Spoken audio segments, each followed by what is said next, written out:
সূর্য থেকে আলো আসছে? সূর্য থেকে আলো আসছে না। ভগবান কৃষ্ণের মানে তার অঙ্গ থেকে যে ছটা বের হচ্ছে, এই যে সূর্যের মতো যে আলো, ভগবান কৃষ্ণের দেহগত রশ্মি ছটা, এটা ব্রহ্মজ্যোতির মধ্যে মানে ব্রহ্মলোক পর্যন্ত রয়েছে, বিরোধ নদীর ওপারে। আর কিঞ্চিত মাত্র ছটা এই জগতে পতিত হয়ে সূর্যদেবের উপরে প্রভাবিত হচ্ছে। সেই ছটায় দেখেন কত তেজ।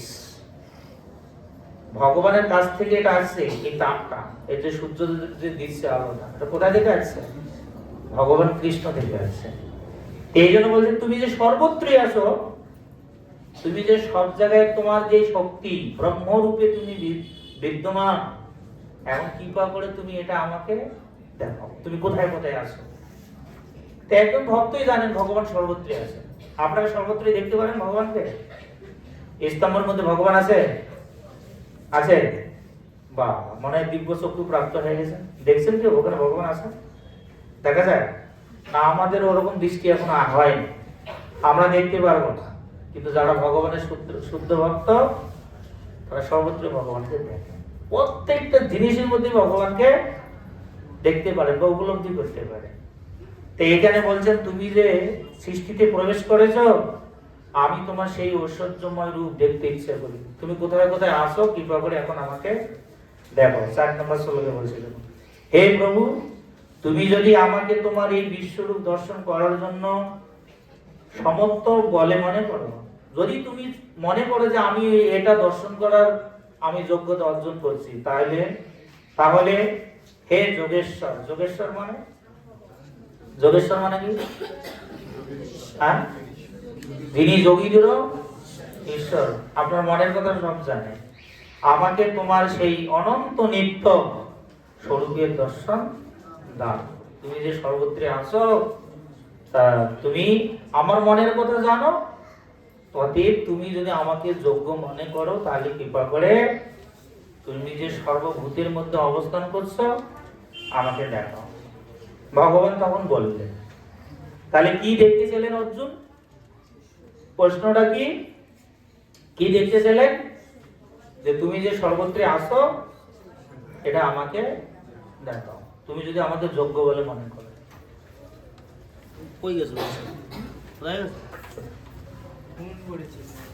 এতক্ষণ সময় লাগে?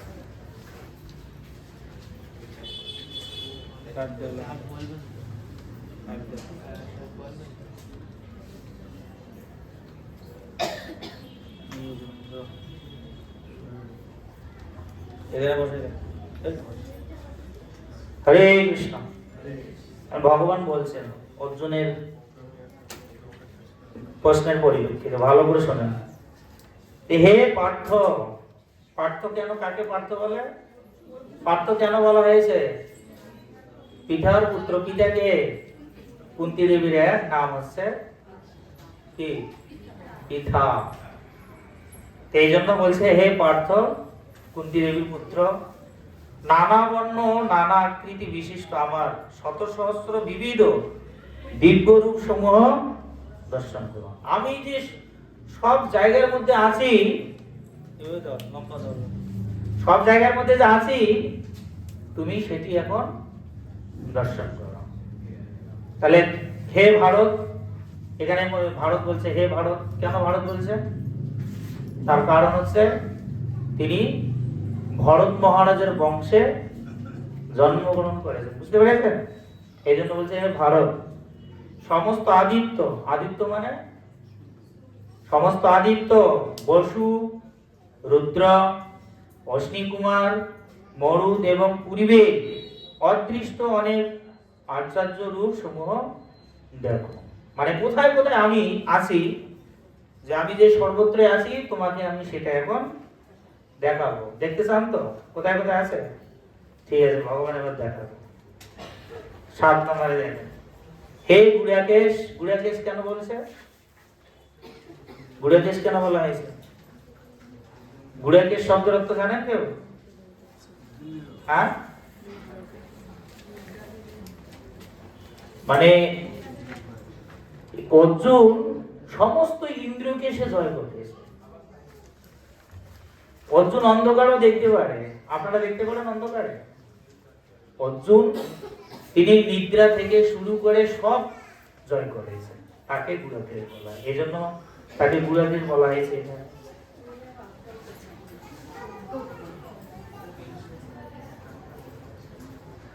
তা আমার এই বিরাট দেহে এক্ষেত্রে অবস্থিত সমগ্র স্তম্ভর জঙ্গমাত্মক দৃশ্য এবং অন্য যা কিছু দেখতে ইচ্ছা করো তাই এতক্ষণে দর্শন করো।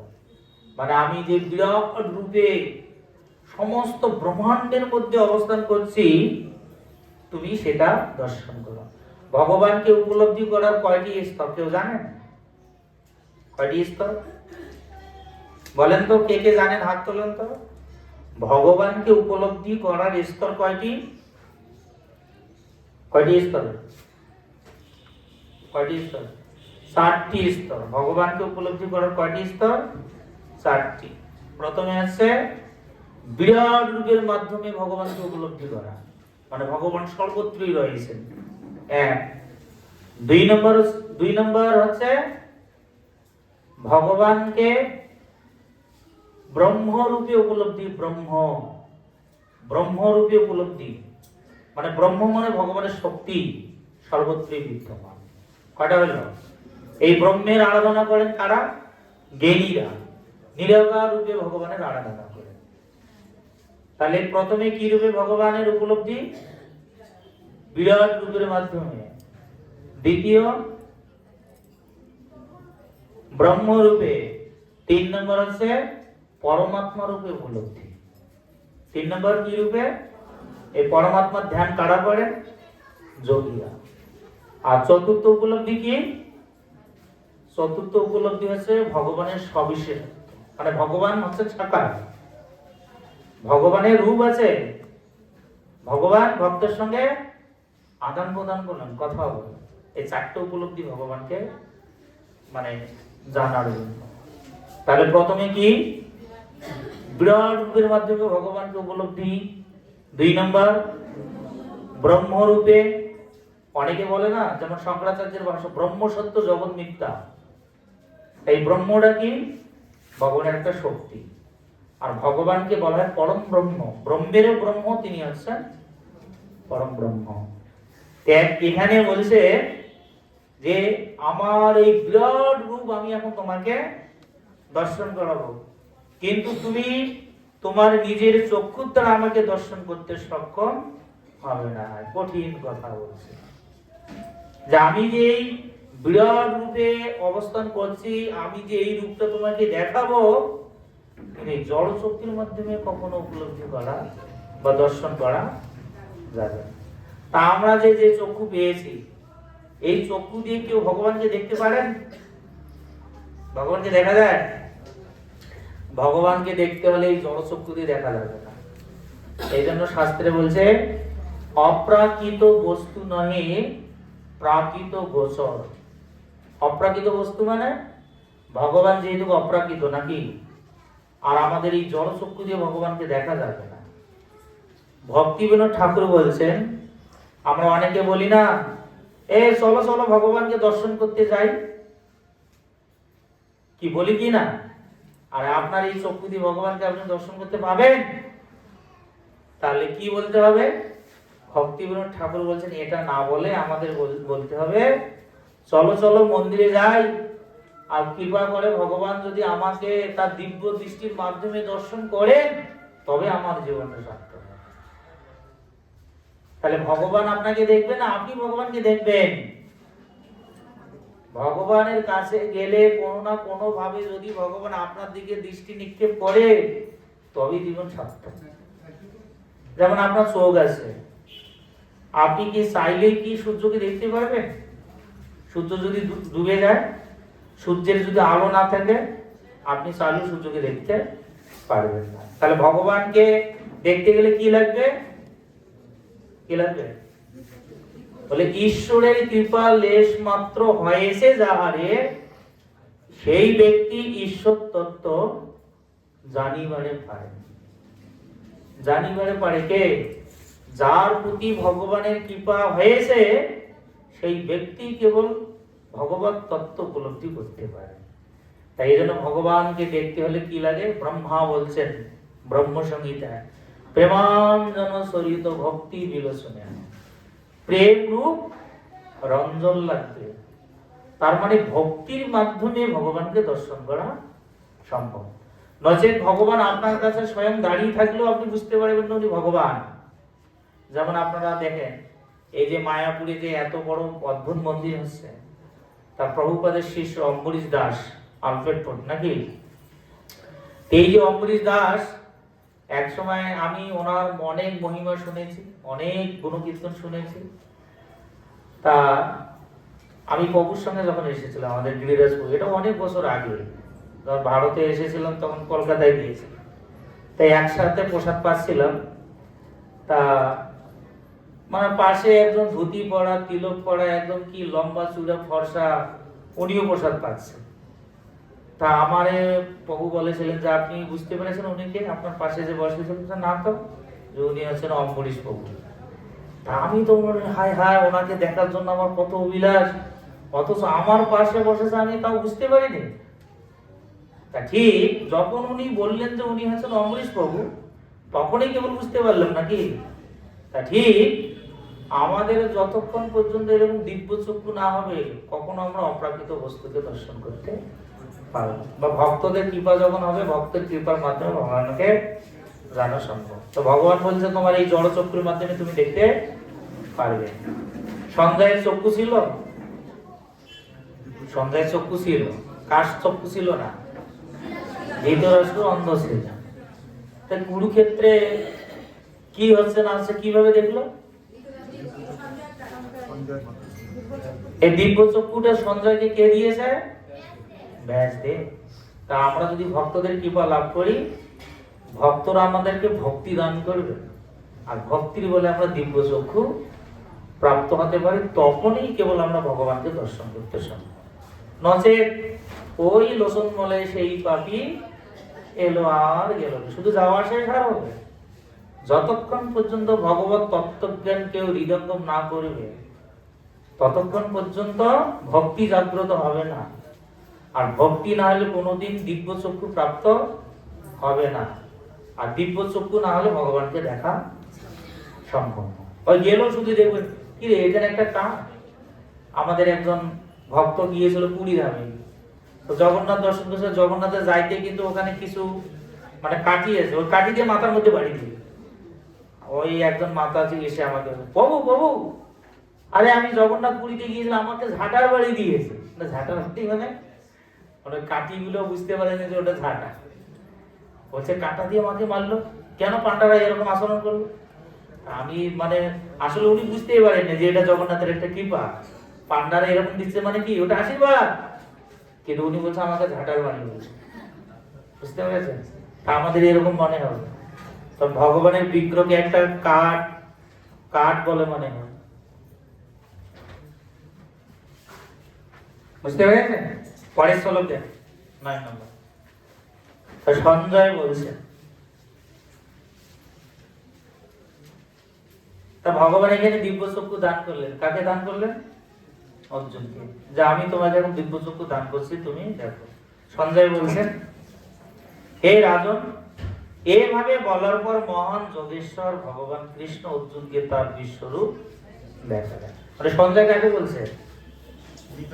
সঞ্জয় ধৃতরাষ্ট্রকে বলছে। মানে কৃষ্ণ আর অর্জুন যে কথোপকথন হচ্ছে, এটা কোথায়? কুরুক্ষেত্রে।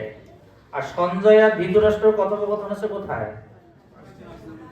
কোথায়? হস্তিনাপুরে। তো হস্তিনাপুর ছিল রাজধানী।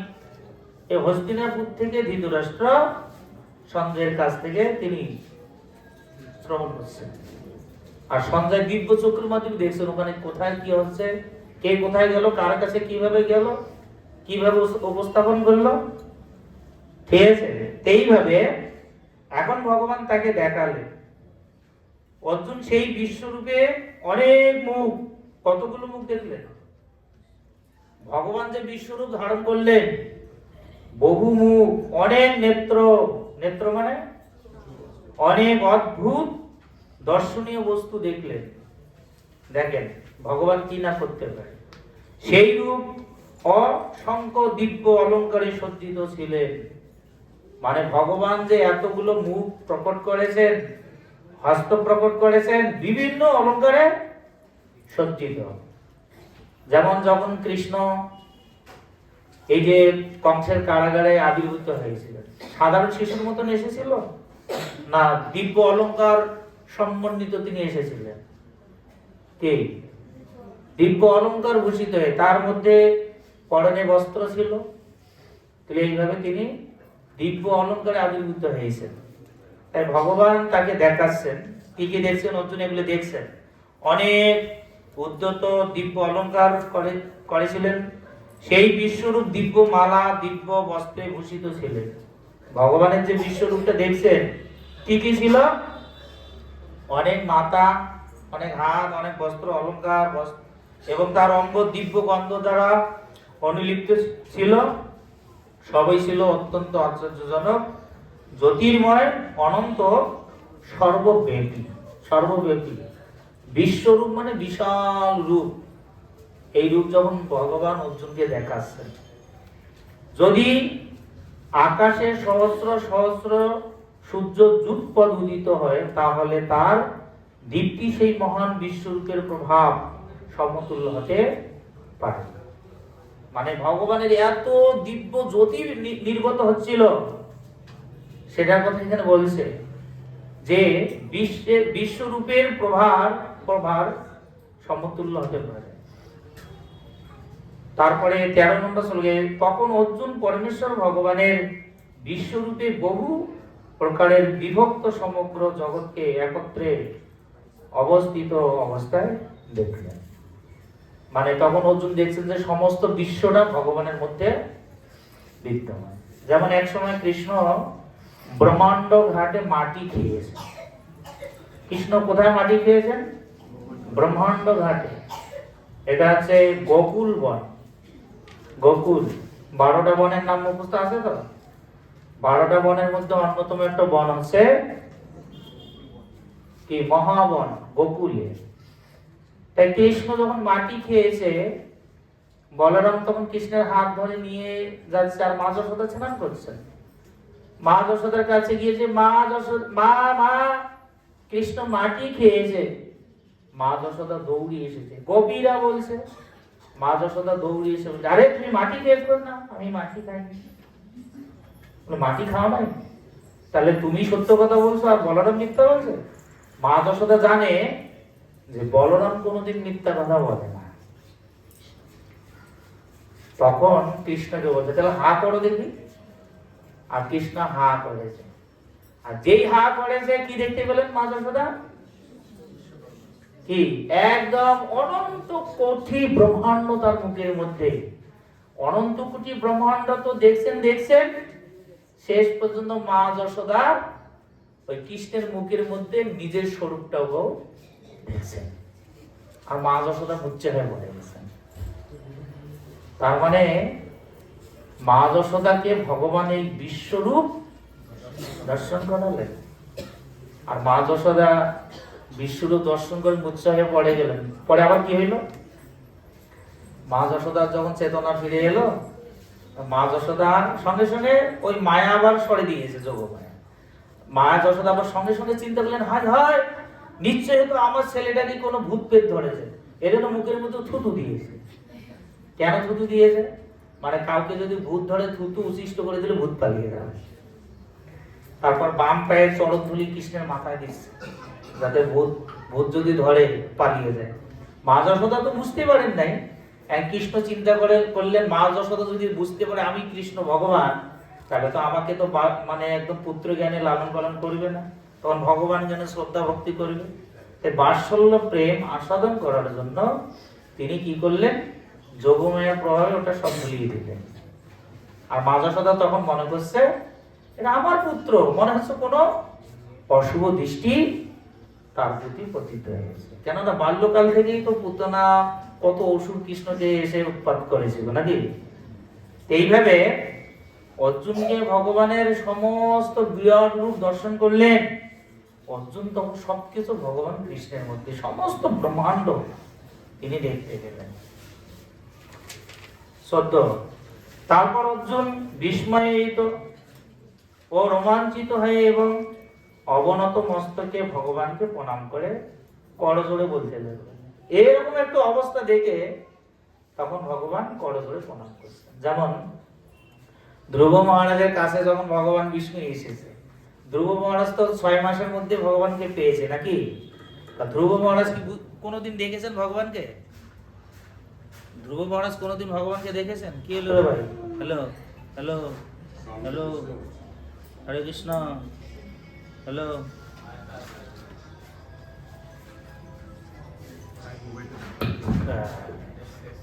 হরে কৃষ্ণ। তা ধ্রুব মহারাজ কোনোদিন ভগবানকে দেখেছেন? তো হঠাৎ করে অদ্ভুত এক লোক দেখে ছোট একটা বালক কি বলবে না বলবে কিছু বুঝতে পারছে না, এরকম করে দাঁড়িয়ে আছে ধ্রুব মহারাজ। তারপরে কি হলো না, ভগবান যখন ধ্রুব মহারাজের মস্তকে সংকেত জল প্রদান করলো, তখন তার দিব্য জ্ঞান প্রাপ্ত হলো। আর দিব্য জ্ঞানের মাধ্যমে হাজার হাজার শ্লোকের মাধ্যমে স্থিত হয়েছে। এই জন্য সংকেত জল আমরা ভগবানকে আরতি করি না? ওই আরতি করার ফলে দেখবেন সমস্ত দেব দেবীদের উদ্দেশ্যে, ভক্তদের উদ্দেশ্যে দেখানো হয়। তা বর্ণনা করা হয়েছে যে গঙ্গায় স্নান করলে যে ফল হবে, ওই পূজা করে, ভগবানকে পূজা করে এই সংকেত জল যদি আপনার মস্তকে পতিত হয়, তাহলে গঙ্গা স্নানের ফল আপনি তৎক্ষণাৎ লাভ করতে পারবেন। এজন্য সংকেত জল অত্যন্ত পবিত্র, শঙ্খ পবিত্র। এই জন্য শাখা পড়ে। সতী নারীর ভূষণ কি? শাখার সিঁদুর নাকি? এখন তো অনেকে সিঁদুর পরে না, ওই বাজারে টিপ পাওয়া যায়, টিপ, ওই টিপ নিয়ে এসে দেয়। আর টিপ দিতে দিতে যদি আটা না থাকে, থু দিয়ে কপালের মধ্যে লাগাবে। কে? হয়তো আপনারা করেন না, অনেকে করে। এখন দেখা যাচ্ছে শাখা পড়ে না, কত স্টাইলের চুড়ি পরে। কিন্তু স্বামী যদি আপনার সিঁদুর আর শাখা দর্শন করে, স্বামীর আয়ু বর্ধিত হয়, যত দেখবে তত বর্ধিত হয়। আর যদি শাখা সিঁদুরবিহীন কপাল দর্শন করে, স্বামীর আয়ু নাশ হয়। হনুমান দেখছেন যে সীতা দেবী একদিন সিঁদুর দিচ্ছে, বলছে মাতা তুমি এই কপালের মধ্যে এটা কি দিচ্ছ? সিঁদুর দিচ্ছে। যে কেন? যে তোমার প্রভু যদি এই সিঁদুর দর্শন করে, তোমার প্রভুর আয়ু বৃদ্ধি পাবে। তো তাই নাকি? আর হনুমান ওখানে সঙ্গে সঙ্গে মাকে প্রণাম করে, এখন যত সিঁদুর আছে সব নিয়ে এসে গায়ের মধ্যে মারছে, লাল টুকটুকা হয়ে গেছে, আর সবার মধ্যে গিয়ে দাঁড়িয়েছে। ভগবান শ্রী রামচন্দ্র দেখে বলছে, কি হনুমান, এ কি অবস্থা? বলছে প্রভু, এই সীতা মাতা এক চিমটি সিঁদুর দিয়েছে কপালে, এটুকু নাকি দর্শন করলে তোমার আয়ু বৃদ্ধি পাবে। তা আমি সর্বত্রই সিঁদুর দিয়েছি, দেখো, যাতে তোমার আরো বেশি বেশি আয়ু বৃদ্ধি হয়, তুমি যুগ যুগ ধরে থাকো। তো হনুমানের এইরকম অবস্থা দেখে হনুমানকে বলছেন, হে হনুমান, আমি আজকে থেকে তোমাকে বর দিলাম, তোমার এই রূপ যে দর্শন করবে, হ্যাঁ, সে নিশ্চিত কৃষ্ণ ভক্তি প্রাপ্ত হবে। হনুমানের এই জন্য গাটা কিরকম লাল। আপনারা তো এক চিমটি দেন, হনুমান একদম সমস্ত গায়ে দিয়ে দিল। এই জন্য সিঁদুর অত্যন্ত মহিমান্বিত, শাখা সিঁদুর। এখন তো উলুধ্বনি দেয় না, উলুধ্বনি শঙ্করধ্বনি শোনাই যায় না। উলুধ্বনি দেয় না কেন? ওই লিপস্টিক মাখে না, যদি উল করতে করতে আবার সৌন্দর্যটা নষ্ট হয়ে যায় নাকি? এই জন্য গ্রামের মানুষরা দেয়, কিন্তু শহরে দেয় না। অনেকে কে কে উলুধ্বনি দিতে পারেন, হাত তোলেন তো দেখি, একটু দেন তো দেখি কিরকম উলুধ্বনি।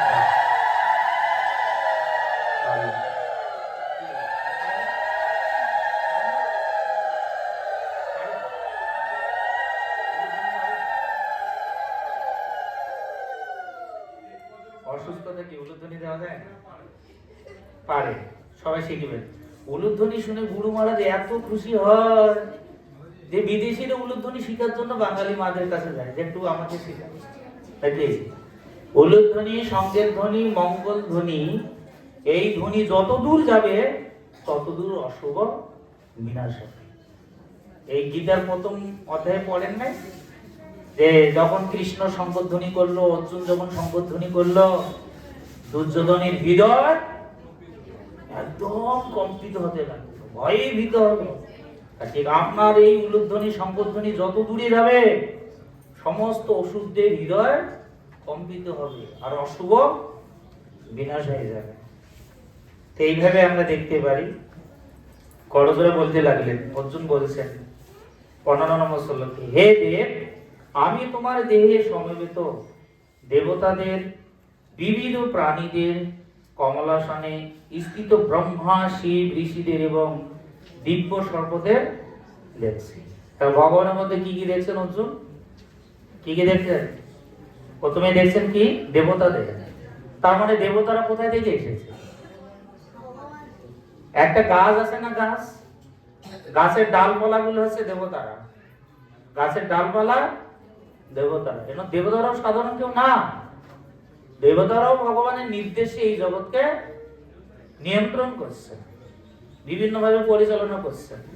তা দেবতাদেরকে ভগবান দায়িত্ব দিয়েছে। তা দেবতাদেরকে দেখলেন কোথায়? দেখলেন দেবতারা ভগবানের দেহের মধ্যে। আর কি কি দেখলেন? ব্রহ্মাকে দেখলেন, ব্রহ্মা। আর ব্রহ্মাও কোথা থেকে এসেছে? ব্রহ্মার সৃষ্টি হয়েছে কিভাবে? কার নামে থেকে?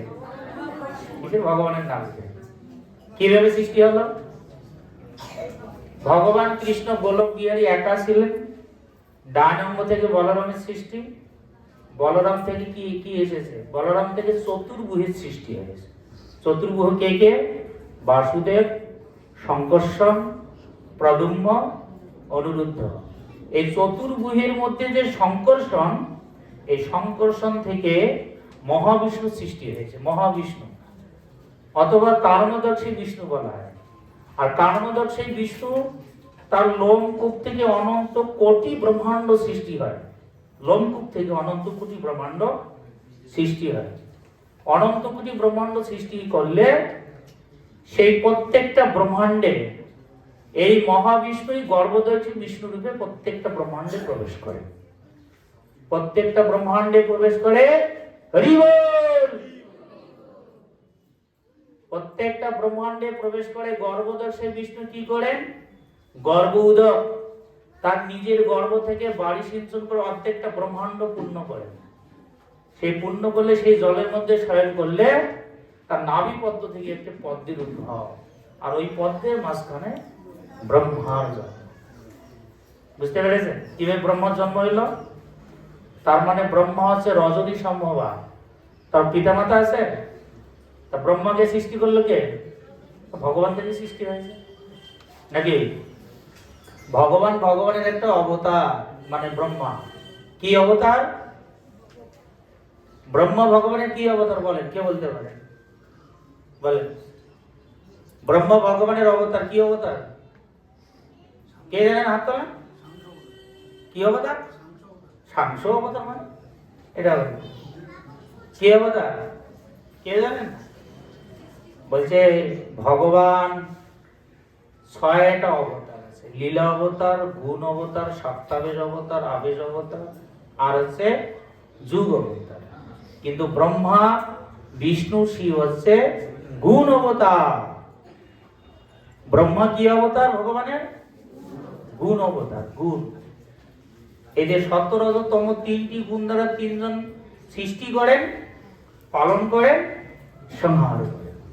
তার মানে ব্রহ্মা কি অবতার? ভগবানের, মনে থাকবে, গুণ অবতার। ব্রহ্মা সাধারণ কেউ না, শিব সাধারণ কেউ না, তারা ভগবানের পাওয়ারফুল একটা শক্তি। ঠিক আছে? এই জন্য হরিহর ক্ষেত্র আছে না? হরিহর, হরিহর ক্ষেত্র মানে অর্ধেক হরি অর্ধেক হর, মানে অর্ধেক হরি। হরি মানে বিষ্ণু, আর হর মানে মহাদেব। তদের মহাদেব, ব্রহ্মা এরা সাধারণ কেউ নন, পাওয়ারফুল দেবতা। সেই দেবতাকে কোথায়, দেবতাদের কোথায় দেখছেন? ভগবানের দেহের মধ্যে। ঋষিদের দেখলেন, দিব্য সর্পদের দেখছি। দিব্য সর্প মানে, দিব্য সর্প মানে কি?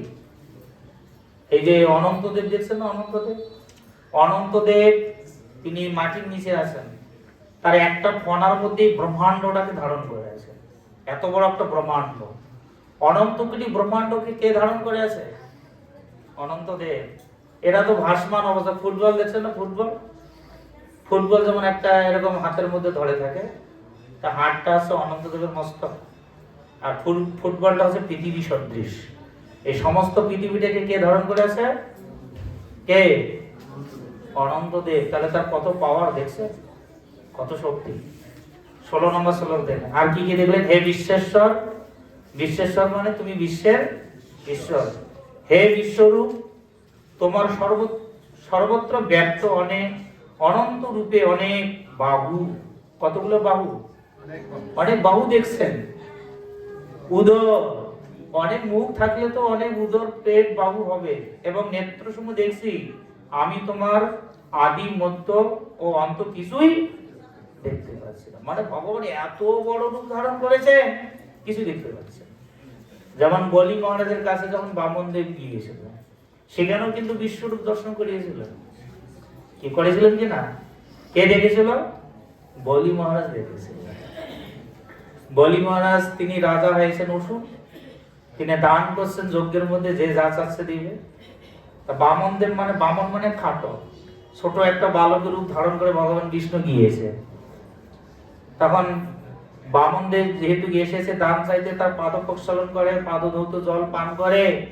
বলছে, হে বালক, তুমি এখন আমার কাছে কিছু চাও? বলছে, তুমি যদি দিতে চাও আমাকে ত্রিপাদ ভূমি দান করো। তা বলি মহারাজ বলছেন যে তুমি সত্যি একটা মানে অবোধ বালক, তুমি পণ্ডিতের মতন কথা বলছো, জ্ঞান গর্ব কথা বলছো, কিন্তু তোমার যে চাওয়া এটা সত্যি একটা বালকের মতো। আর তুমি ত্রিপদ ভূমি কেন? আমি আজকে রাজা, তুমি যা চাবে এর থেকে অনেক কিছু চাও। আর আমি ব্রাহ্মণদেরকে নিরাশ করি না, তুমি যা চাবে দিব। তখন বলছে, না না, যার মন শান্ত, যে ব্যক্তি জিতেন্দ্রিয়, অল্পতেই সন্তুষ্ট, আর যার মন শান্ত নেই, ওকে সমস্ত ব্রহ্মাণ্ডটা দিল, ওর কোনোদিন চাওয়া পাওয়া শেষ হবে না। কার কাছে চাওয়া পাওয়া শেষ হয়েছে? হাত তোলেন তো। যে আমি আর কিছু চাই না, আমার আর কিছু লাগবে না, ভগবান যা দিয়েছে আমি তা নিয়ে সন্তুষ্ট। কি কখনো এরকম মনোভাব হয় না? আমরা শুধু আলো চাই, আলো চাই, আলো চাই। মা দেখা দাও, না হলে কিছু টাকা দাও, শুধু চাই চাই চাই, চাওয়ার শেষ নেই। এইভাবে তিনি তখন কি করলেন? তো ঠিক আছে, ত্রিপাদ ভূমি দেওয়া হলো, ত্রিপাদ ভূমি দান করলেন, আসমান করলেন। এক পা দিয়ে কি করেছেন তিনি? এই পৃথিবী অধিকার করে নিয়েছেন। আর এক পা স্বর্গ পর্যন্ত অধিকার করে নিয়েছেন। আর একটি পা রাখার জায়গা নেই।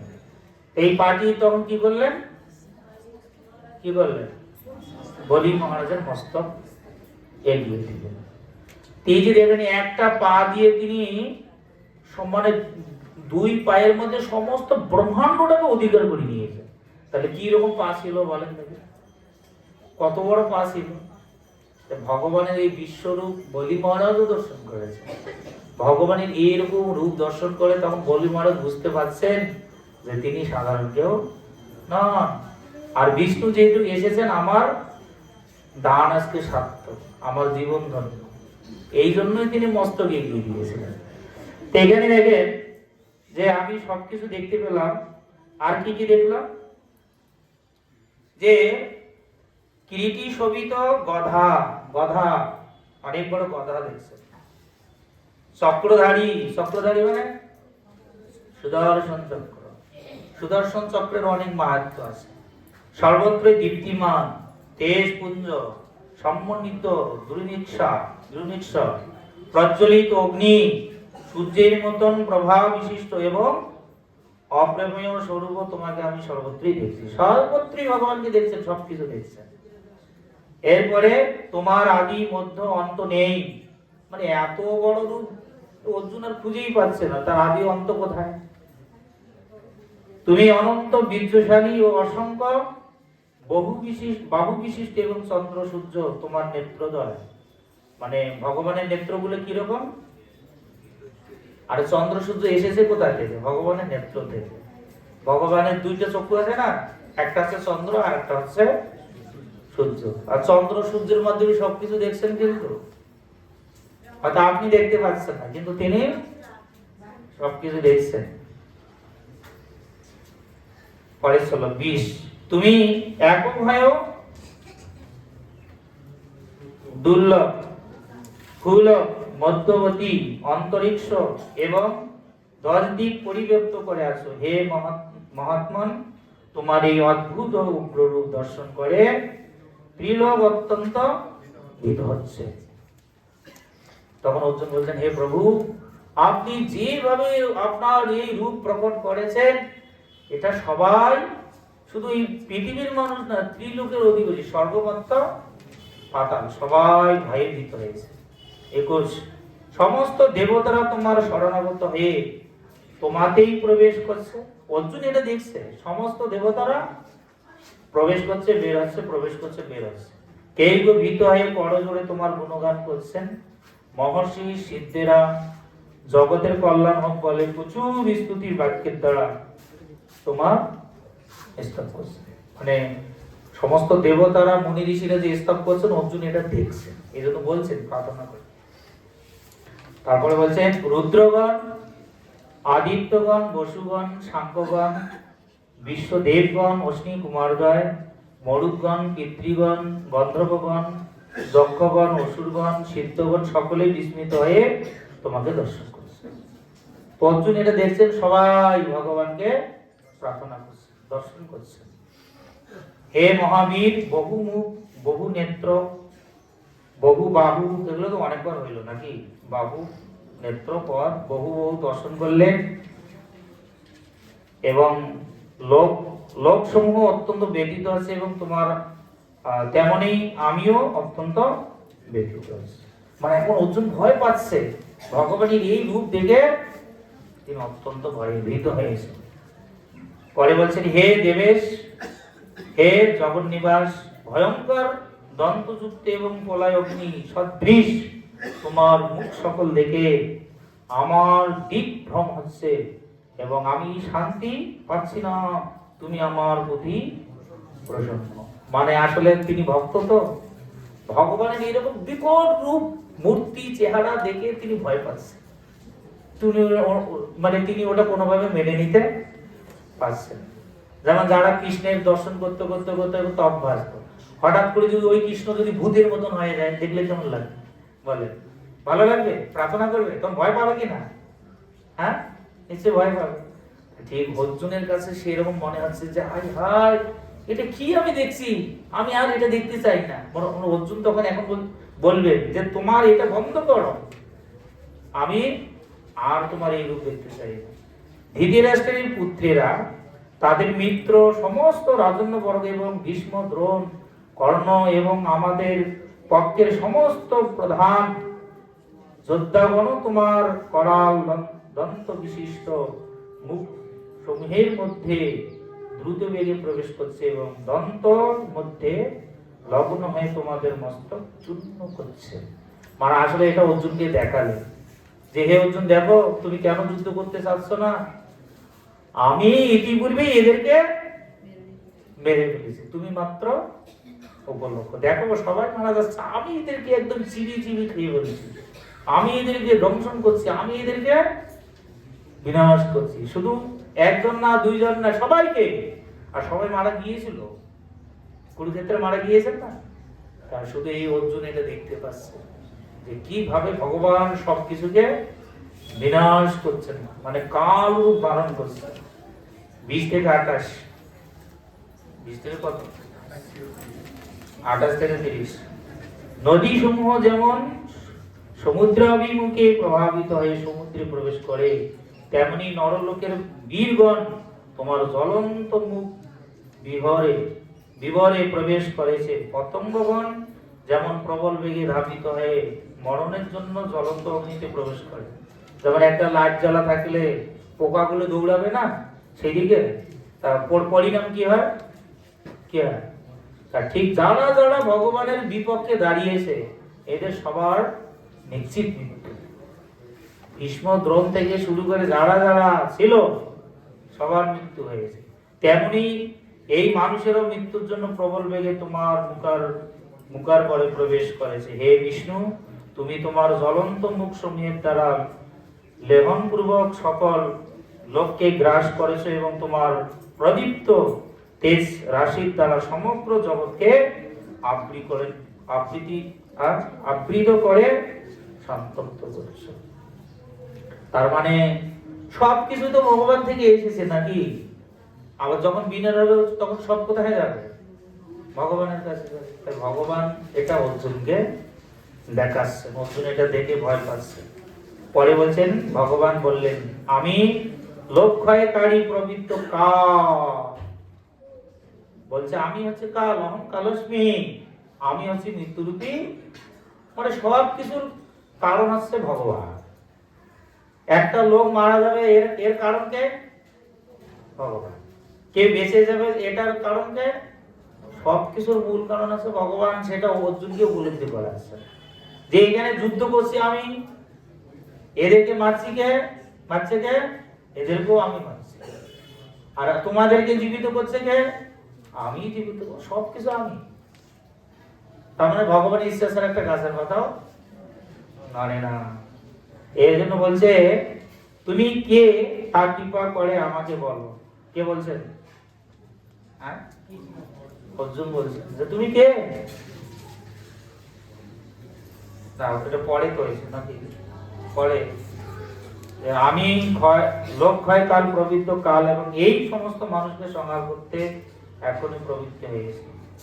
তোমরা পাণ্ডবরা ছাড়া উভয় পক্ষে সমস্ত যুদ্ধরায় নিহত হবে। অর্জুনকে দেখালেন যে তোমরা পাণ্ডবরা ছাড়া সবাই মারা যাবে।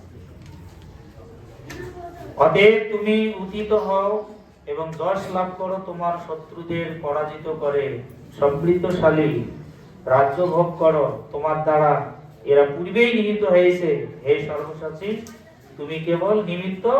এই যে আমরা যেটা আগে বললাম না, তুমি মাত্র নিমিত্ত মাত্র, উপলক্ষ মাত্র, কিন্তু সবকিছু ইতিপূর্বে আমি করে রাখছি।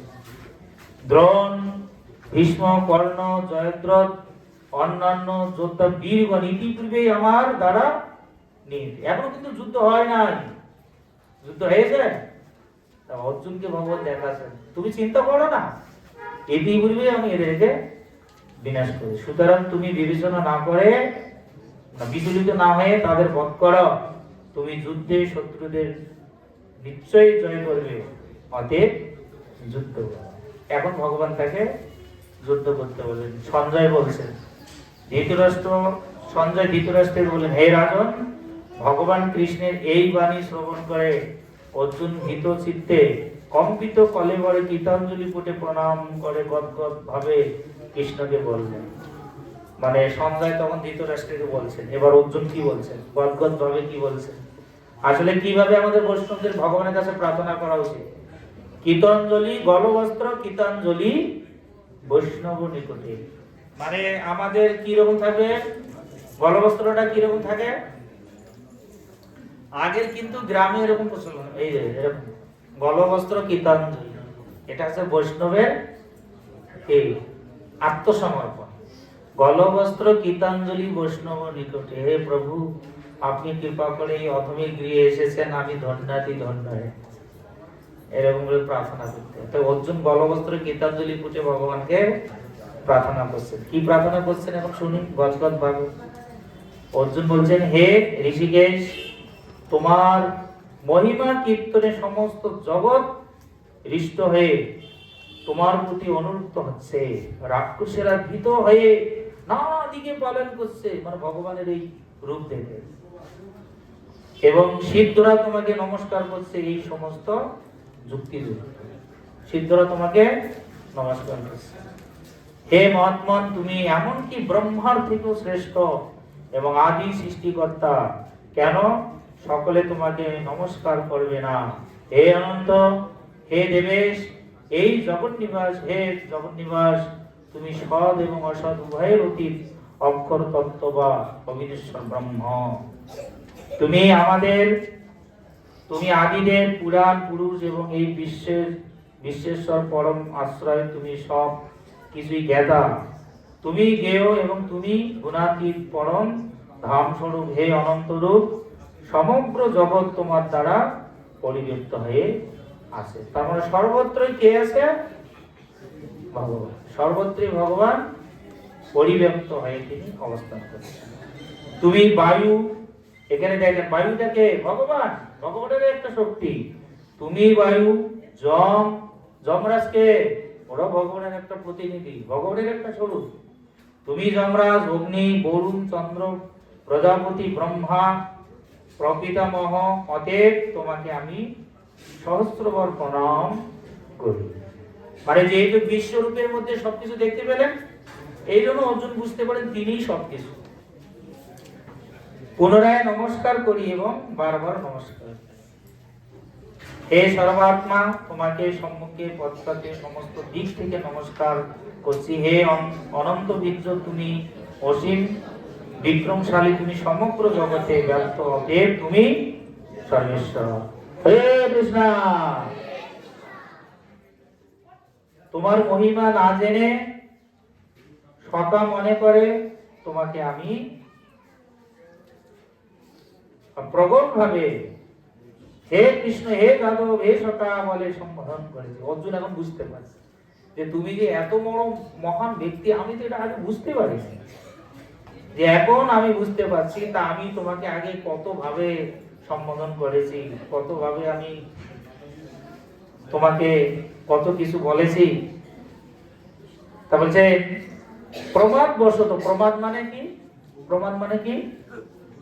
হ্যাঁ, মোহ বশত অথবা প্রণয় বশত আমি যা কিছু করেছি তুমি দয়া করে ক্ষমা করো। মানে আগে তো বুঝতে পারেনি, এখন বুঝতে পেরে তিনি। যেমন আমাদের একদিন ভক্ত একজন গিয়েছে, এক বাসায় গিয়েছে, ওই মালিকের মেয়ে ঝাড়ু দিচ্ছে। তা ওখানে গিয়ে হঠাৎ করে জিজ্ঞাসা করছে, প্রভু এই মেয়েটা কি আপনার বাড়ির কাজের মেয়ে? এখন যেই কথা বলছে, তাহলে কেমন লাগবে বলেন? ওনার কি ভালো লাগবে? তখন বলছে না না না না, এইটা কাজের মেয়ে না। এটাকে, ওনাকে তো কাজের মেয়ে মনে মনে করেই তিনি একদম ওইভাবে বলে ফেললেন। আর যখন বলছে না, উনি শুধু কাজের মেয়ে না, উনি হচ্ছে ওনার মেয়ে, উনি একজন ইঞ্জিনিয়ার, উনি একজন অমুক ব্যক্তি, তখন তার প্রতি কি রকম মনোভাবটা আসবে বলেন? কি আসবে কি না? তাহলে আমাদের একদিন আমাদের যে বোম্বের যে প্রেসিডেন্ট, তা উনিও সাধারণ ব্রহ্মচারীর মতনই আচরণ করছে বা সাধারণ ভাবে চলাফেরা করছে। তো ওনার সঙ্গে আমরা সাধারণ ভাবে সেইভাবে কথা ওইভাবে বলছি। কিন্তু যখন আমরা বুঝতে পারলাম যে না, উনি হচ্ছেন এই মন্দিরের অধ্যক্ষ, তাহলে অধ্যক্ষ হইলে তাকে সেইভাবে সম্মান করতে হবে না? তা তখন না আমরা বুঝতে পেরে তখন তার সাথে সেইভাবে আমরা ব্যবহার করতে হবে। তো এইরকম অনেক সময় হয়, আমরা বুঝতে না পারে অনেক কিছু ভুল করে ফেলি। কিন্তু এখন যেহেতু অর্জুন বুঝতে পেরেছে, এখন কি তিনি ওইরকম সরাসরি যাবে হে কৃষ্ণ, হে যাদব ডাকবেন? এখন না, তিনি সবকিছু, এমনকি ব্রহ্মা থেকে শুরু করে সবকিছু তার মধ্যেই। তিনি সাধারণ কেউ না, তিনি বিশাল গুণে গুণান্বিত। এই জন্য বলছেন, মানে তার ভুলগুলো বলছেন, আমি মোহবশত তোমাকে এগুলো বলছি, দয়া করে ক্ষমা করো। বিহার শয়ন উপবেশন ভোজনের সময় কখনো একাকী এবং কখনো বন্ধুর সঙ্গে সমক্ষে আমি যে তোমাকে অসম্মান করেছি, অনেক সময় অসম্মানও করেছি, অসম্মান করেছি। হে অচ্যুত, আমার সেই সমস্ত অপরাধের জন্য তোমার কাছে ক্ষমা প্রার্থনা করছি, ক্ষমা প্রার্থনা করছি। তা আমাদের জানতে অজান্তে যদি কোনো ভুল ভ্রান্তি হয়, অর্জুনের মতন কি করা উচিত? তৎক্ষণাৎ ক্ষমা প্রার্থনা। হে অমিত প্রভাব, তুমি এই চরাচর জগতের পিতা, পূজ্য গুরু, শ্রেষ্ঠ, ত্রিভুবনে তোমার সম্মান আর কে সমান আর কেউ নেই। ভগবানের সমান কেউ আছে? এগুলো তো সব জানেনই আপনারা। অতএব তোমার থেকে শ্রেষ্ঠ অন্য কেউ হতে পারে না। একলা ঈশ্বর কৃষ্ণ আর সব ভিক্ত, যারে নাচাই তো ইচ্ছে করে সে মণি বানাইব। সুতার মধ্যে যেমন মণিমুক্তার মালা থাকে না, কাকে আশ্রয় করে থাকে এই মুক্তাগুলো? সুতাটাকে। তা সুতাটাকে আশ্রয় করে যেমন মণিমুক্তাগুলো থাকে, ভগবানকে ভগবানকে কেন্দ্র করে সমস্ত ব্রহ্মাণ্ড ওতপ্রোতভাবে জড়িয়ে আছে ভগবানকে কেন্দ্র করে। তাই ব্রহ্মা বলছেন ঈশ্বর পরম কৃষ্ণ সচ্চিদানন্দ বিগ্রহ অনাদি আদি গোবিন্দ সর্ব কারণ, সমস্ত কারণের পরম কারণ কৃষ্ণ। এজন্য অর্জুন এখানে প্রার্থনা করে বলছেন তোমার থেকে শ্রেষ্ঠ আর কেউ নেই। অতএব তুমি সমস্ত জীবের পরম পূজ্য পরমেশ্বর ভগবান, তাই আমি তোমাকে দণ্ডবত প্রণাম করি, তোমার কৃপা ভিক্ষা করি। দেখেন অনেকে এই শ্লোকগুলো পড়ে না, যারা গীতা পড়ে, কিন্তু কৃষ্ণকে ভগবান বলে মানে না। মানে বিভিন্ন মঠ মন্দিরে যাবেন, যাকে তাকে ভগবান বানিয়ে পূজা করছে, কিন্তু ভগবানের সই নাই। আছে না এরকম? এই বাবা সেই বাবা, একে ভগবান বানাচ্ছে, ওনাকে ভগবান বানাচ্ছে, যাকে তাকে ভগবান বানিয়ে পূজা হচ্ছে। কিন্তু গীতা বলছে অথচ কৃষ্ণই যে ভগবান সেটা মানছে না। তাহলে এগুলো শ্লোক কি পড়ে না নাকি? অর্জুন এখানে কাকে প্রার্থনা করছেন? কি বলছেন? যে তুমি সমস্ত জীবের পরম পূজ্য পরমেশ্বর ভগবান, তাই আমি তোমাকে দণ্ডবত প্রণাম করে তোমার কিভাবে ভিক্ষা করছি। হে দেব, পিতা যেমন পুত্রের সকাল যেমন সকার, প্রেমিক যেমন প্রিয়ার ধৃষ্টতা বা অপরাধ ক্ষমা করেন, তুমিও সেইভাবে আমার অপরাধ ক্ষমা করতে। অর্জুন এবার ভুলটা বুঝতে পেরে তিনি বারবার দেখেন একটা শ্লোকে না, কয়েকবার তিনি ক্ষমা প্রার্থনা করছেন।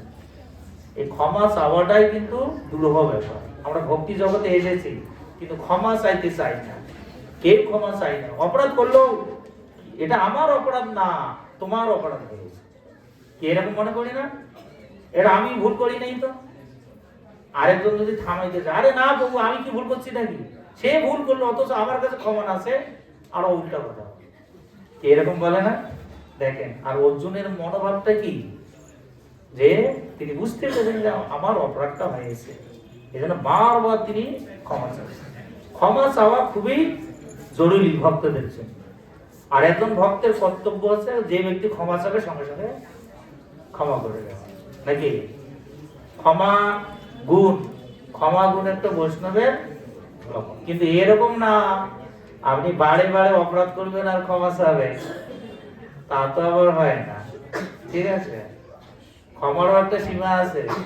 ঠিক আছে, একবার দুইবার তিনবার ক্ষমা করবে, চতুর্থবারে ক্ষমা মানে যদি আপনি অপরাধ করেন, ওই ভক্ত তো ক্ষমা করলেও ভগবান কোনোদিন আপনাকে ক্ষমা করবে।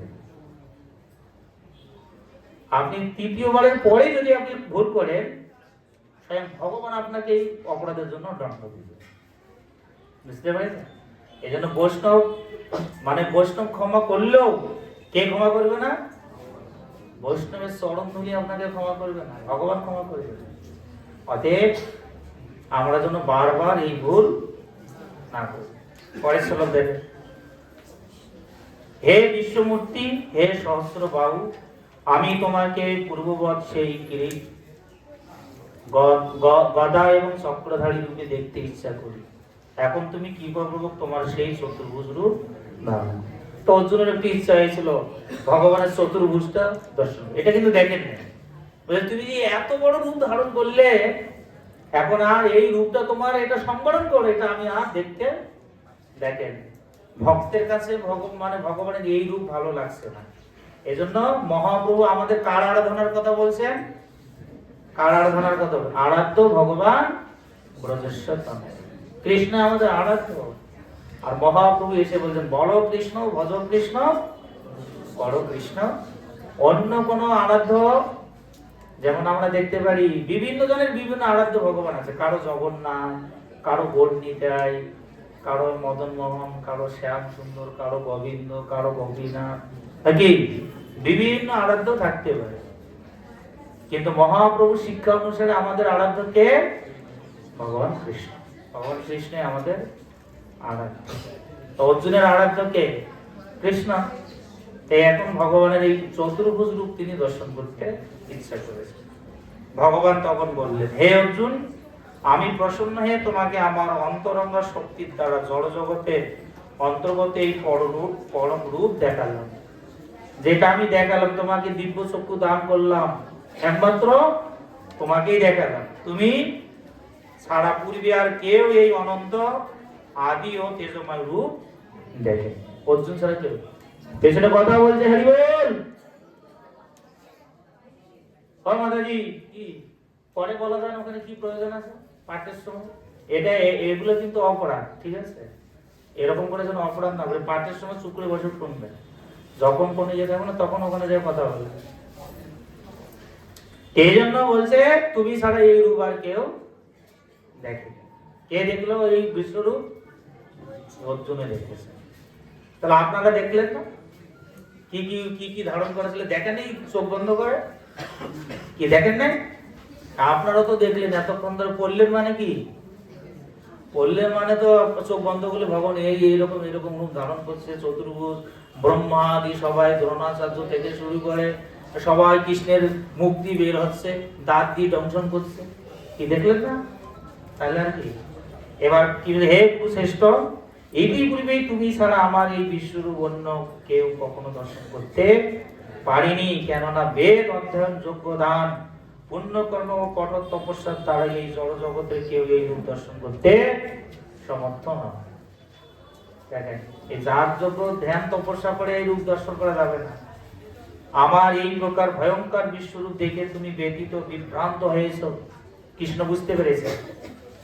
এখন তার পরিসমাপ্তি হোক, সমস্ত ভয় থেকে মুক্ত হয়ে এবং বলায় চিত্তে তুমি পুনরায় তোমার স্ফীত রূপ দর্শন। যেহেতু তুমি ভয় পেয়েছ, ঠিক আছে, আমি এটা সংবরণ করছি, আমার আসল স্বরূপ তোমার কাছে প্রকট করছি। পরমেশ্বর ভগবান বাসুদেব অর্জুনকে এইভাবে বলে তার চতুর্ভুজ রূপ দেখালেন। তিনি তখন কি রূপ ধারণ করলেন? বিশ্বরূপ থেকে এবার চতুর্ভুজ, পুনরায় দ্বিভুজ সম্মূর্তি ধারণ করে ভীত অর্জুনকে আশ্বস্ত করে। চতুর্ভুজের পরে কি রূপ ধারণ করলেন? দ্বিভুজ। তার মানে ভগবানের মধ্যে সব আছে, চতুর্ভুজও আছে, অষ্টভুজও আছে, সহস্রভুজও আছে, নাকি? যেমন একটা 1000 টাকার নোটের মধ্যে 500 টাকা নোট আছে কি নেই? আছে। দুধের মধ্যে ঘি আছে কি নেই? দেখা যায়। দুধের মধ্যে ঘি আছে, মাখন আছে, ছানা আছে, ননি আছে, কিন্তু মাখন, ছানা, ননি, ঘির মধ্যে দুধ নেই। তা ভগবান কৃষ্ণ যেহেতু অবতারীর মধ্যে সমস্ত অবতারগণ বিদ্যমান, যখন যেটা প্রয়োজন হচ্ছে তখন সেটা ধারণ করছে। সহস্র বাহু বলেন, চতুর্ভুজ বলেন, দ্বিভুজ বলেন, কৃষ্ণই কেবল সেটা করতে পারে, অন্য কোনো ভগবান সেটা করতে পারে। বুঝা গেছে? এবার কৃষ্ণের কালী রূপ ধারণ করতে পারে, কিন্তু কালী কখনো কৃষ্ণ রূপ ধারণ করতে।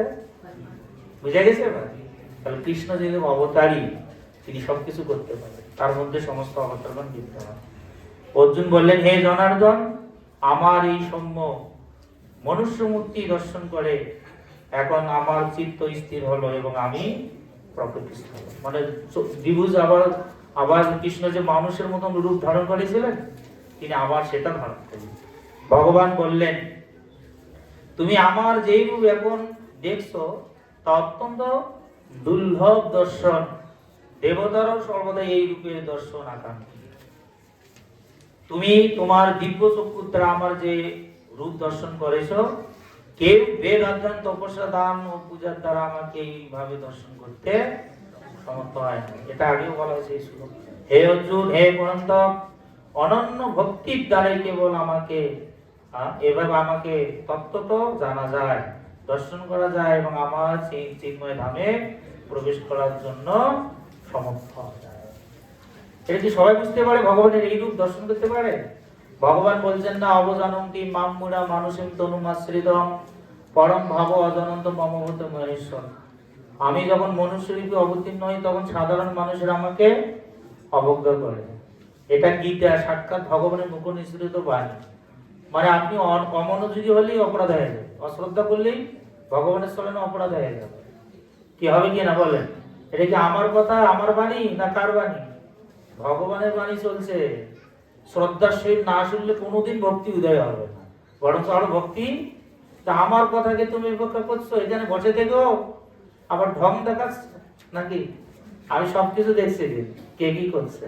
অতএব মনোযোগ দিয়ে শুনুন, এটা আমার কথা না, ভগবানের মুখ নিঃসৃত বাণী, অপ্রাকৃত বীর্যবতী কথা। সাক্ষাৎ ভক্ত ভগবানের কথোপকথন। এটা শুনলেও নিজের মঙ্গল হবে, নাকি হবে কি না? এইভাবে কটা বাজে এখন? 2:15 বাজে। এইভাবে চিন্ময় ধামে প্রবেশ করা যায়। শেষ। আর কয়টা চললো?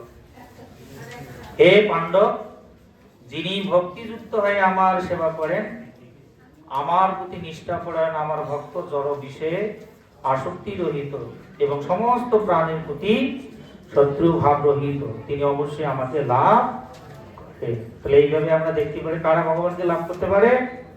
যারা ভক্তিযুক্ত হয়ে ভগবানের আরাধনা গুণকীর্তন তপস্যা করে, তারাই কেবল ভগবানের এই রূপ দর্শন করতে পারে।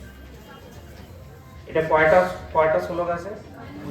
20টা। শুধু শ্লোক গুলো বলি একসাথে একসাথে দাদুর একসাথে একসাথে একসাথে উচ্চারণ করবেন কিন্তু।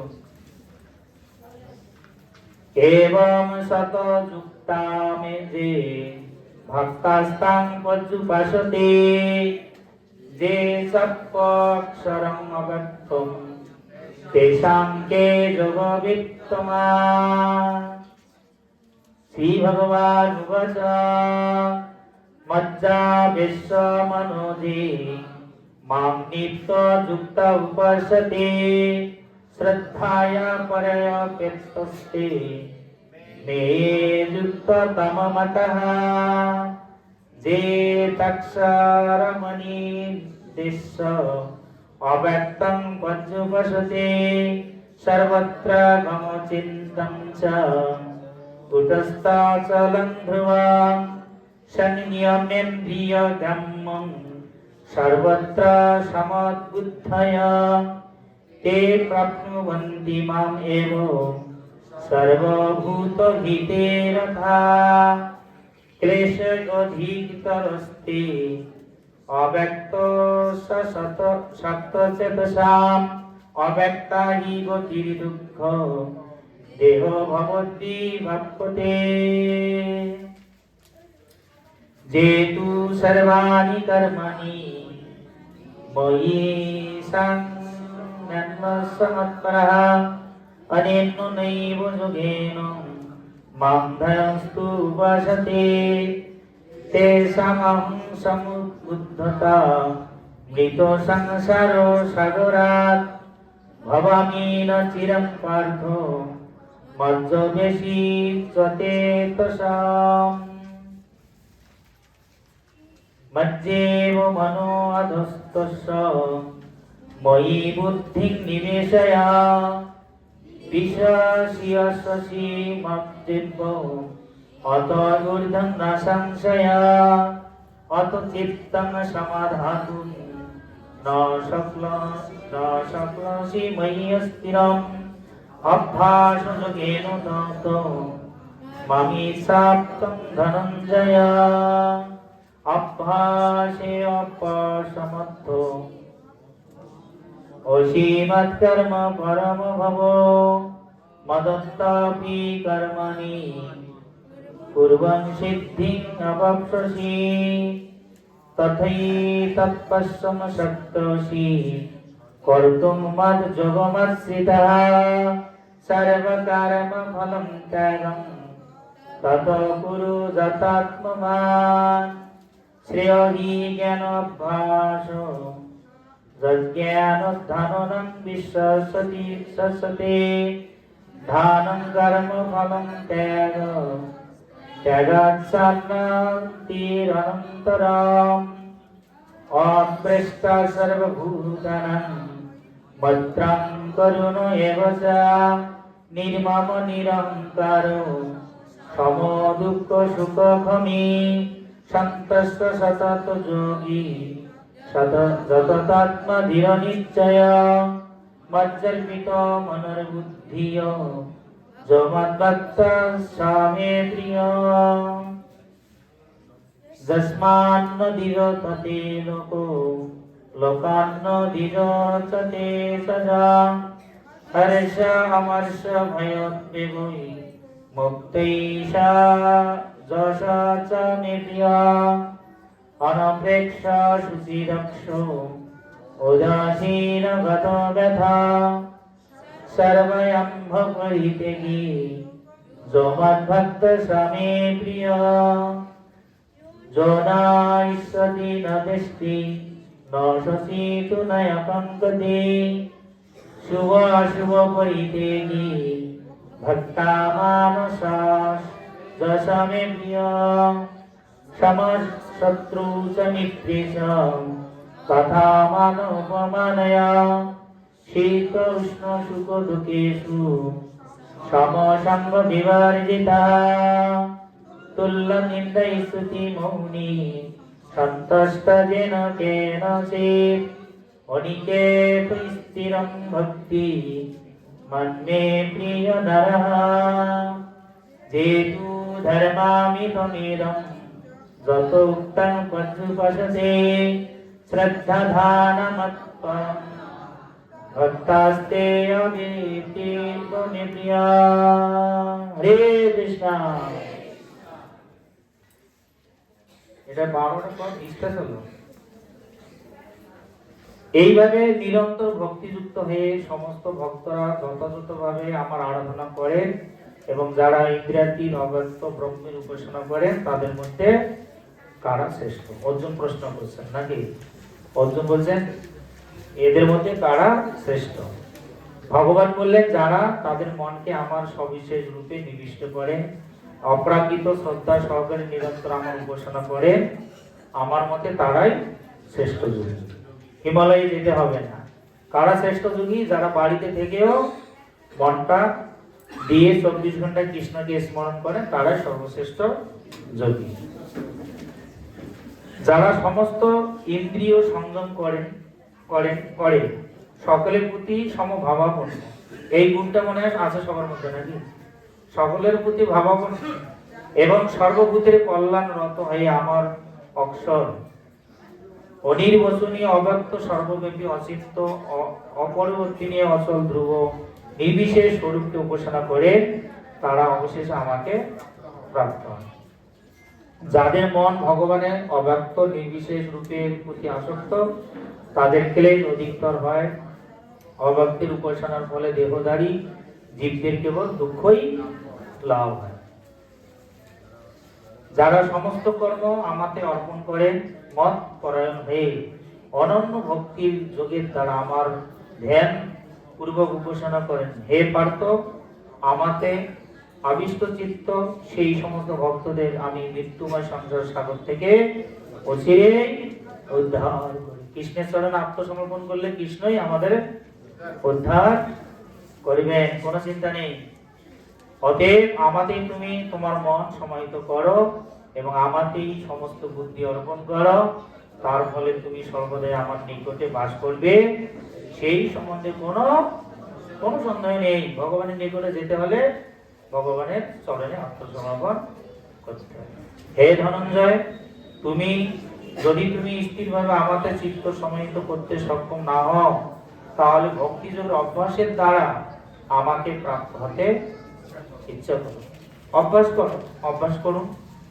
এমনকি যদি তুমি অভ্যাস করতে অসমর্থ হও তাহলে আমার প্রতি কর্মপরায়ণ হও, আমার জন্য কর্ম করেও তুমি সিদ্ধি লাভ করতে পারো। আপনি যা কিছু করছেন রান্না বান্না সব ভগবানের জন্য করুন, তাহলে তারপরেও ভগবানকে লাভ করা যাবে। আর যদি তাও তুমি করতে অক্ষম হও তবে আমাতে সমস্ত কর্ম অর্পণ করো, সংযত চিত্তে কর্মফল ত্যাগ করো। তুমি যদি এই প্রকার অভ্যাস করতে সক্ষম না হও তাহলে জ্ঞানের অনুশীলন করো। জ্ঞান থেকে অবশ্যই ধ্যান শ্রেষ্ঠ এবং ধ্যান থেকে কর্মফল ত্যাগ শ্রেষ্ঠ, কেননা এই প্রকার কর্মফল ত্যাগেই শান্তি লাভ হয়। ত্যাগেই শান্তি নাকি? যিনি এখন এখানে বৈষ্ণবের যে 26টা গুণ আছে এই গুণগুলো খুব গুরুত্বপূর্ণ। এই গুণগুলো অর্জন করতে হবে। কি কি গুণ? যিনি সমস্ত জীবের প্রতি দেশশূন্য মানে হিংসা করেন না, এই গুণটা অর্জন করা উচিত। বন্ধু ভাবাপন, সবাইকে বন্ধুর মতন দেখতে হবে। কৃপালু, যাকে তাকে কৃপা করছে। আচান্ডালে কৃষ্ণ প্রেম দান করা। মমত্ব, বুদ্ধি শূন্য, এই জগতের কোনো কিছুর আসক্তি নেই। নিরহংকার, টাকা পয়সা বাড়ি রূপের কোনো কিছুর অহংকার নেই। অহংকার শূন্য হয়ে লহ কৃষ্ণ নাম। সুখে দুঃখে সমভাবাপন্ন। সুখ আসলো ভগবানের ইচ্ছা, দুঃখ আসলো ভগবানের ইচ্ছা বলে মনে। এই গুণগুলি কি আদৌ অর্জন হয়েছে আমাদের? প্রথমটা কি? দেশ শূন্য। কে কে হিংসা করেন না, হাত তোলেন। তারপর 2 নম্বরে বন্ধু ভাবাপন্ন। কে কে? ও পরিবেশন করার সময় বুঝা যায়, যাকে খুব ভালোবাসে তাকে বেশি করে দেয়, আর যাকে ভালোবাসে ওকে আবার একটু কম দেয়। অনেক সময় এরকম হয় না? বা এটা বন্ধু ভাবাপন্ন না হইল না কি? এটা একটা গুণ। বন্ধু সবাইকে সমানভাবে কৃপাল, মমত্ব বুদ্ধি শূন্য, এগুলো গুণ, একটা ভক্তের গুণ। তারপরে কি? ক্ষমাশীল। ক্ষমাশীল মানে ওই যে বললাম 26টা গুণের মধ্যে একটা গুণ আছে, কেউ যদি এসে ক্ষমা চায় সঙ্গে সঙ্গে ক্ষমা করে দেওয়া। সর্বদাই সন্তুষ্ট। সর্বদাই সন্তুষ্ট, কোনো কিছুর দ্বারা বিচলিত হন না। সর্বদাই ভক্তি যুগে যুক্ত। সংযত স্বভাব, ইন্দ্রিয়গুলিকে সংযত করেছেন। শান্ত। পাঠ শুনছে, ভালো করে পাঠ শুনবে। সংযত। তার চিত্ত কখনো বিক্ষিপ্ত হবে না। আমাদের মন তো কত জায়গায় যে দৌড়াচ্ছে, এই প্রভুটা আজকে দুইটা শেষ পার হয়ে গেছে, তারপরে শেষ করছে না। কি রে, কোথাকার পাঠক আছিল রে, এখনো শেষ করছে। কত ভাবে যে মানে গালি দিচ্ছে নাকি। তারপর দৃঢ় সংকল্প যুক্ত। দৃঢ় সংকল্প, আমি অবশ্যই আজকে মঙ্গলাতিতে উঠবই, আর এক জায়গায় বসে 8 মালা জপ করবো। আজকে আমি মন্দিরে যাবই, ওখানে ক্লাস শুনবই। কি হলো? এটা দৃঢ় সংকল্প করা উচিত। আর সংকল্প না করলে সেটা কখনো পূর্ণ হবে না। এবং যার মন বুদ্ধি সর্বদা আমার তো অর্পিত, তিনি আমার প্রিয় ভক্ত। কে প্রিয় ভক্ত? যারা এই গুণগুলো অর্জন করেছে। 15 আর 5টা শ্লোক, সমস্যা নেই। যার থেকে কেউ উদ্বেগ প্রাপ্ত হন না, যিনি কারো দ্বারা উদ্বেগ প্রাপ্ত হন, এবং যিনি হর্ষ মানে আনন্দে থাকে সবসময়। ক্রোধ, তার ক্রোধ নেই। ভয় উদ্বেগ থেকে মুক্ত, কোনো ভয় নেই। তিনি আমার অত্যন্ত। দেখেন ভগবানের প্রিয় কারা কারা। আপনি যদি প্রিয় হতে চান এই গুণগুলো অর্জন করতে হবে। আর কি? যিনি নিরপেক্ষ। নিরপেক্ষ মানে একটা বিচার করছেন, ও তো আমাকে প্রণাম করে, তাহলে ওর পক্ষে ভোটটা দিয়ে দিন না। নিরপেক্ষ বিচার করবে, কোনো পক্ষপাতিত্ব করবেন না। নিরপেক্ষ। সূচি, এরকম না এখন ঠান্ডা আছে না প্রভু, এখনো তিলক নেই কেন? না প্রভু এখনো স্নান করিনি। 12টা বাজে এখনো বলে স্নান করে। আছে না অনেকে? আবার কেউ আছে 7 দিনও স্নান করে না, তারপর ব্রাশ করে না, আবার টয়লেট গিয়ে আবার স্নানও করে না, কাপড়ও ধোয় না। ওই অবস্থায় এসে একদম বিছানার মধ্যে গড়াবে। সূচিটা পালন করতে হবে। ভক্তের একটা গুণ আছে সূচি, সবসময় পবিত্র থাকতে হবে। দক্ষ। দক্ষ মানে কি? গানে বাজনায় রান্নায় সবকিছু দক্ষ হতে হবে। সার্ভিস করা থেকে শুরু করে সব। এরকম না অলস হয়ে থাকা দ্বারা আমার দ্বারা হবে না। এটা অলস লোকের কথা। চেষ্টা করুন, একবার না পারলে 100বার। সবকিছু জানতে হবে। ভালো গান শিখতে হবে, ভালো পাঠ দিতে হবে, ভালো রান্না জানতে হবে, ভালো পরিবেশন, সবকিছু শিখতে হবে ভক্তদের। উদাসীন। উদাসীন, উদাসীন মানে কি? উদাসীন মানে কি? উদাসীন মানে জড় জগতের কোনো কিছুর প্রতি আসক্তি না থাকা, এটা একটা উদাসীন। উদ্বেগ শূন্য। উদ্বেগ শূন্য মানে কেউ দুঃখ কষ্ট দিলেও বিচলিত না হয়, এবং সমস্ত কর্মের ফল দেবে। সবকিছু কর্ম করবে কিন্তু ফলের আশা। তিনি আমার প্রিয় ভক্ত। পরে কি বলছে? তিনি আমার কারা প্রিয় ভক্ত? যারা এই গুণগুলো অর্জন করেছেন প্রিয় ভক্ত। যিনি প্রিয় বস্তুর প্রতি ইষ্ট হন না। আমরা তো একটা ভালো শাড়ি পেলে ও কি আনন্দ, কি আনন্দ, আনন্দ আর ধরে না নাকি? আর যদি ভালো না হয় তাহলে তো কষ্ট হবে না। ভালো হোক মন্দ হোক, তিনি কখনো অত আনন্দিত নন। মানে প্রিয় বস্তুর প্রাপ্তিতে ইষ্ট বা আনন্দ হবেন না। অপ্রিয় বস্তুর প্রাপ্তিতে দেশ করেন না, যে আমাকে এটাই দিল কেন। যে আমাদের গিরিরাজ প্রভু উপহার দিচ্ছে, তো ওনাকে ভালো জিনিস দিল, আমি এত কিছু করলাম আর আমাকে এটা দিল। মানে তিনিও এরকম কোনোদিন দুঃখ প্রকাশ না দিল না, তাতে কি হয়েছে, ঠিক আছে? কিন্তু আমাদের মধ্যে এগুলো হয় কি না বলেন না? এগুলো গুণ না থাকলে তো এরকম হবে। আবার যিনি প্রিয় বস্তুর বিয়োগে শোক করেন না, অত আপনার আপনজন মারা গেল, কান্নায় একদম মনে করেন নদী বয়ে দিবেন। কে কে কান্না করেন না কেউ মারা গেলে? এই যে এখানে একটা কথা, যিনি প্রিয় বস্তুর বিয়োগে শোক করেন না, কেউ মারা গেলে শোক করবেন না, কান্না করবেন না, কেননা তিনি জানেন যে উনি মারা যান নাই, দেহটা ত্যাগ করছেন।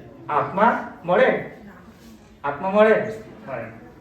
তারপর অপ্রিয় ইষ্ট বস্তুর আকাঙ্ক্ষা করেন না এবং শুভ অশুভ সমস্ত বিষয় পরিত্যাগ করেন, এবং যিনি ভক্তিযুক্ত তিনি আমার প্রিয় ভক্ত। মানে প্রিয় ভক্তরা দেখেন কি সুন্দর করে বলেছেন। তারপর যিনি শত্রু ও মিত্রের প্রতি সমবুদ্ধি সমপন্ন, যিনি সম্মানে অপমানে, শীতে গরমে সুখে দুঃখে এবং নিন্দা স্তুতিতে সমভাবাপন্ন। বাপরে বাপ, এই গুণগুলো মনে হয় সবার মধ্যে আছে বিদ্যমান। এই মান সম্মান দিল বা না দিল কিছু যায় আসে না, ভক্তের মনোভাব এরকম হওয়া উচিত।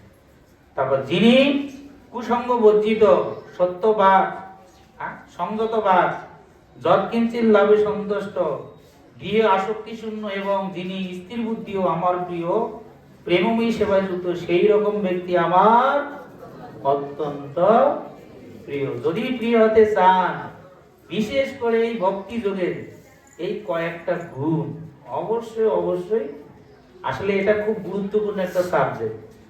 কিন্তু আসলে একদিনে ওই 2 অধ্যায় পাঠ করা, 16, আজকে তো আমরা 16 একদম অনুবাদ সব পাঠ হয়ে গেল, এই জন্য একটু কষ্ট হয়েছে, সমস্যা নেই। শেষ, যারা আমার দ্বারা কথিত এই ভক্তি যোগ রূপ ধর্ম অমৃতের উপাসনা করেন, সেই সকল শ্রদ্ধাবান মত পরায়ণ ভক্তগণ আমার অত্যন্ত প্রিয়। হরে কৃষ্ণ কৃষ্ণ কৃষ্ণ হরে হরে, হরে রাম রাম রাম। আপনাদের অনেক সময় নষ্ট করছি, ক্ষমা করে দিবেন, ঠিক আছে? আজকে বিশ্বরূপ দেখাইলাম, আবার একদম আপনি ভগবানের প্রিয় হতে পারেন কি কি গুণ অর্জন। হরে কৃষ্ণ। শিলা প্রভুপাদ কে বিদায়, গৌর প্রেমানন্দে। হরে